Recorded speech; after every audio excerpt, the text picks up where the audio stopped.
नमस्कार, आदाब, सत श्री अकाल।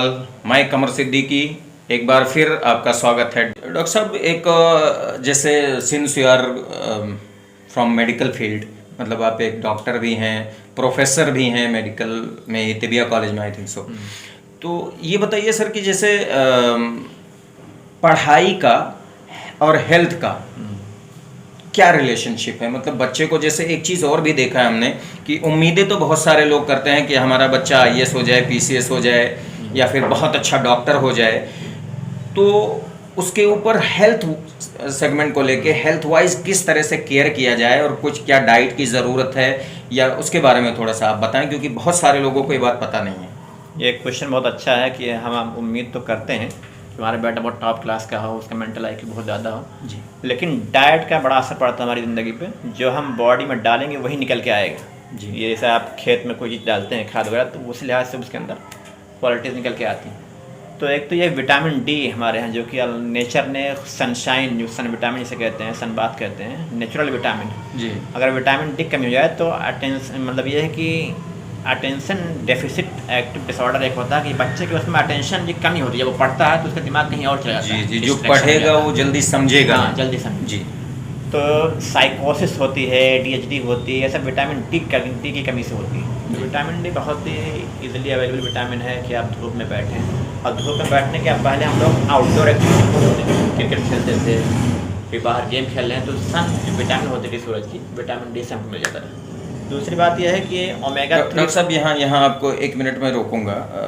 विटामिन डी के बारे में ऑलमोस्ट सबको पता है कि सूरज की रोशनी से मिल जाती है, सनरेज से, लेकिन उसका एक पर्टिकुलर कोई टाइम होता है, उस टाइम में ही विटामिन डी मिलती है, या क्या पूरा दिन मिलती रहती है? नहीं, ऐसा कुछ नहीं। अगर बहुत तेज़ धूप है तो कभी कभी उससे होता है कि स्किन बर्न हो जाती है। जी। तो धूप से बचने के लिए, खास गर्मियों में, गर्मी का मौसम है तो उस पीरियड में 11 से जो 3 का पीरियड होता है उसमें धूप की रोशनी इंटेंसिटी बहुत तेज़ होती है, तो उसमें सनबर्न के चांसेस बढ़ जाते हैं, तो उससे अवॉइड किया जाता है।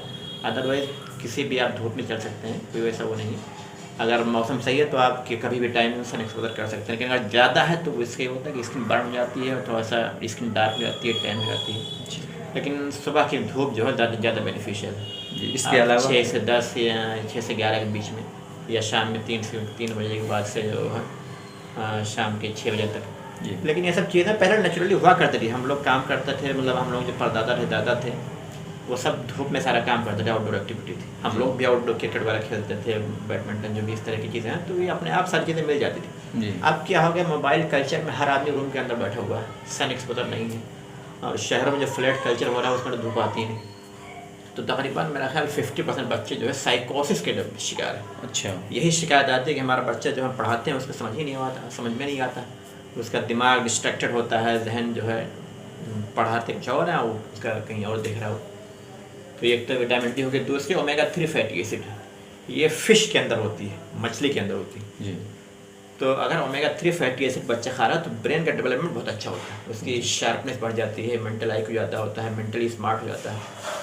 तो ये है कि खाने में जो है फ़िश का इस्तेमाल, या उसमें अलसी है जी, अलसी में ओमेगा 3 एसिड होता है, तिल में होता है, बादाम होता है, ड्राई फ्रूट्स हैं, ये सब खाएं। लेकिन अगर आप नॉन वेज खा रहे हैं तो उसमें फ़िश का इस्तेमाल ज़्यादा प्रेफर कर। आप देखिए बंगाल में जो है, बंगाली जो लोग होते हैं बहुत शार्प होते हैं, बहुत सारे आप राइटर देखें किताबों की तो सब बंगाली राइटर होते हैं जी। और वहाँ स्टडी ये हुई कि वो लोग फ़िश बहुत खाते हैं, है ना, उनके सुबह शाम के डाइट पर रहते हैं, तो उनका आईक्यू लेवल बहुत तेज़ होता है जी। तो खाने के मामले में कि बच्चों को बैलेंस डाइट होनी चाहिए, हरी सब्जी है, फल, फ्रूट्स एंड वेजिटेबल्स का इस्तेमाल जो बहुत कम होता जा रहा है हमारे कल्चर। जी जी। इसको आगे प्रमोट करना चाहिए।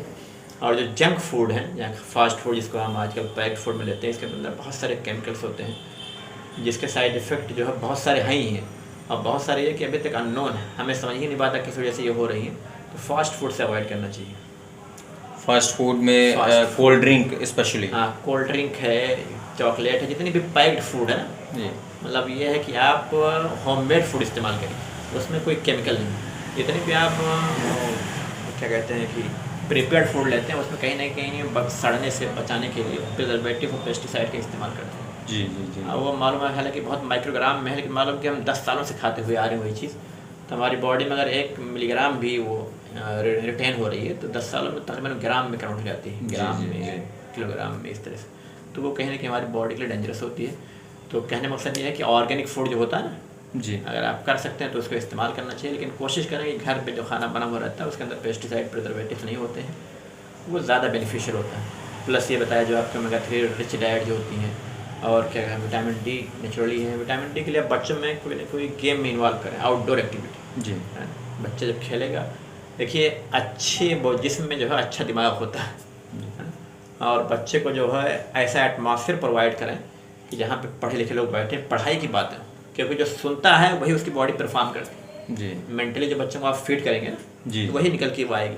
अगर वो ऐसे सर्कल में रह रहा जहाँ दिन रात बात हो रही है कि साहब पैसे कमाने की होगी सब चीज़ों की, तो वही वो सोच के घर में लेके आएगा। जी, तो इसलिए उसके नज़र रखनी चाहिए बच्चों पे कि हमारा बच्चा किस सेट में बैठ रहा है, कहाँ जा रहा है।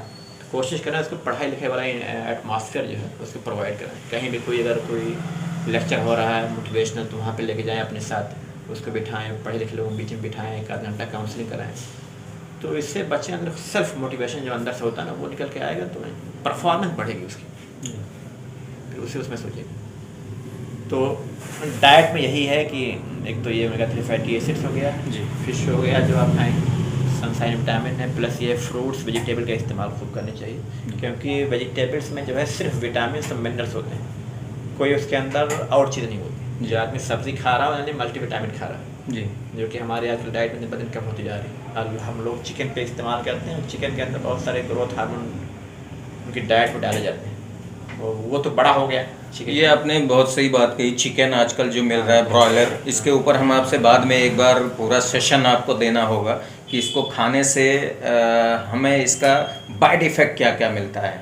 बैड इफेक्ट ये है कि जो उसमें डाइट में उनके यहाँ वहाँ भी प्रिजर्वेटिव पेस्टिसाइड्स होती हैं, बहुत ज़्यादा अमाउंट में होती है, जो उनको कुछ इंजेक्शन वगैरह देते हैं, जो इंजेक्शन भी देते हैं, कुछ वैक्सीन वगैरह, जल्दी वो बढ़ जाए, ग्रोथ हो जाए। हालांकि अब वो जो आपने इंजेक्शन दिया, जो भी दवा उसके अंदर डाली कि जिसका वेट जल्दी से बढ़ जाए, तो उसका वेट तो बढ़ गया, अब वो दवा उसके अंदर मांस में रिटेन हो गई। उस पर आपसे तफसील में बात करेंगे दूसरे सेशन में। फिलहाल आज जो स्टूडेंट्स की डाइट की है वो आप बताएं।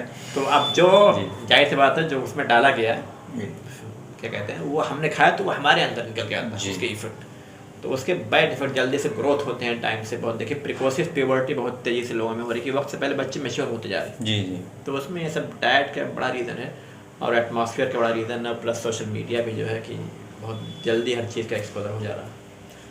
तो ओवरऑल ये है कि एक तो मोबाइल का पॉजिटिव इस्तेमाल हो और पेरेंट्स की देख रेख में हो, और जिस टॉपिक को बच्चों को देखना है उसी को लगा के या उसके साथ बैठ के थोड़ा सा माहौल बना के दें। प्लस ये है कि डाइट पर ध्यान दें, और क्या कहते हैं फिजिकल एक्टिविटी, जबकि आज शरीर जब अच्छा रहेगा तो उसका दिमाग भी अच्छा रहेगा।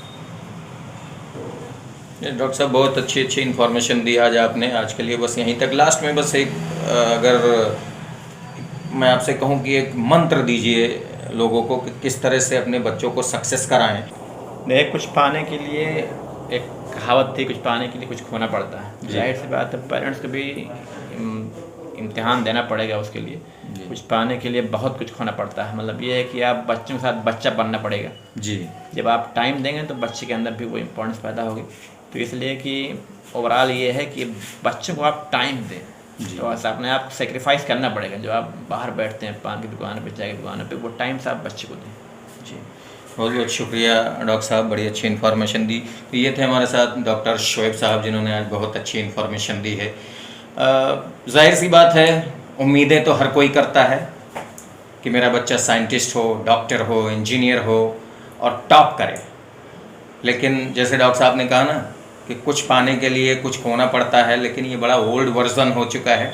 आज कुछ पाने के लिए बहुत कुछ खोना पड़ता है। इंग्लिश में एक कहावत है कि नो पेन नो गेन। तो फर्स्ट ऑफ ऑल ये है कि आपको पेन बर्दाश्त करनी पड़ेगी, आपको टाइम देना पड़ेगा आपके बच्चों के लिए।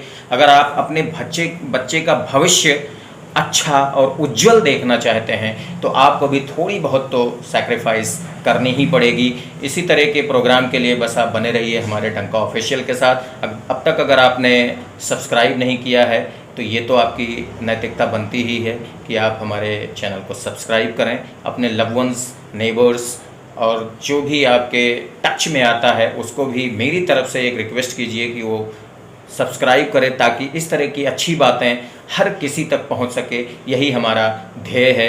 जय हिंद, जय भारत।